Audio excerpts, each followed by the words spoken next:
আমাদের জ্বালানি কাজ দেবেন, সবাইকে জ্বালানি কাজ দেন, তাহলে আমরা দাম মূল্যবৃদ্ধি করবো না। আপনারা ইঞ্জিনিয়ারিং করে আজকে এই ক্ষমতায় এসেছেন, সেটা আপনারাও জানেন, জনগণও জানে। এই জন্য আপনারা জোর করে সন্ত্রাস অর্জন করে জোর করে দেশের জনগণের উপর চাপিয়ে থাকতে পারবেন না। আমাদেরকে আবার রাজপথে অবস্থান করতে বাধ্য করবেন না।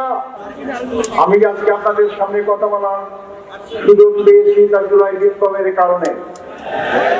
আজকে যিনি প্রধানমন্ত্রী হয়েছেন জুলাই বিপ্লবের কারণে, আজকে যিনি স্বরাষ্ট্রমন্ত্রী হয়েছেন জুলাই বিপ্লবের কারণে, আজকে যারা বেশিরভাগ এমপি হয়েছেন জুলাই বিপ্লবের কারণে। যে জুলাই বিপ্লব আমাদের নতুন জীবন দান করলো, সেই জুলাই বিপ্লব অস্বীকার করা মানে এই নতুন জীবনকে অস্বীকার করা। সংগ্রামী বন্ধুগণ, 24 জুলাই বিপ্লব একটি দলকে ক্ষমতাচ্যুত করে আরেকটি দলকে ক্ষমতায় বসান ছিল না। জুলাই বিপ্লব ছিল পুরাতন ব্যবস্থাকে ছুড়ে ফেলে নতুন ব্যবস্থা কায়েম করা। জুলাই বিপ্লব ছিল একজন ব্যক্তির হাতে ক্ষমতা কুক্ষিত না করে জনগণের ক্ষমতা জনগণের কাছে ফিরিয়ে যাওয়া। আজকে গণভোট অস্বীকার করা মানে শুধু 70% মানুষের রায় অস্বীকার করা নয়, 70% রায় অস্বীকার করার মধ্য দিয়ে আবার তারা আওয়ামী লীগের সেই ফেসিলিটি কায়দায় এক ব্যক্তির কাছে সমস্ত ক্ষমতা দিতে চায়। আমরা কিন্তু 16 বছরে এক ব্যক্তির ক্ষমতার শাসন দেখেছি। আমাদের হাজার হাজার ভাই থেকে জীবন দিতে হয়েছে। শুধু জামাত ইসলামের কেন্দ্রীয় 11 জন ব্যক্তিকে ফাঁসির কাছে ঝুলিয়ে বিনা চিকিৎসা হত্যা করা হয়েছে। যে জুলাই বিপ্লবের সূচনা হয়েছিল এরকম করে সন্তান, আমি এরকম করে সন্তান এখানে আছেন। আক্তার হোসেন, আবুল সাইদ রক্ত দিয়েছিল কি জন্য? সেটা ছাত্র নেতা ছিল। তার রক্ত চলে গেলে সে ক্ষমতায় আসবে আশায় রক্ত দেয়নি, একটা পরিবর্তন চেয়েছিল।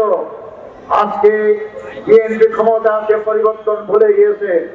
সংগ্রামী ভাই বন্ধুগণ, আমাদের আন্দোলন কোন দলের বিরুদ্ধে নয়, আমাদের আন্দোলন জনগণের বিপক্ষে যে অবস্থান নিয়েছে তাদের বিরুদ্ধে। আমরা সকল সময় জনগণের পক্ষে থাকি। আজকে একজন ব্যক্তির কাছে ক্ষমতা কুক্ষিগত করার মাধ্যমে যদি আপনারা দুঃস্বপ্ন দেখেন আবার জোর করে ক্ষমতায় থাকতে পারবেন, বোকার স্বর্গে বাস করছেন। মনে করেন 1 টাকা সরকারের আন্দোলনের কথা, 1 টাকার নাকি পাগল ছাগল ছাড়া কেউ বোঝে না। আপনারা অস্বীকার করলেন, আন্দোলন দমাবার চেষ্টা করলেন, শেষ পর্যন্ত মানলেন, এমন ভাবে মানলেন 1 টাকার হলো আপনারা ক্ষমতা আসতে পারলেন না। জনগণের বিরুদ্ধে অবস্থান গ্রহণ করবেন না, আমাদেরকে রাজপথে আসতে বাধ্য করবেন না।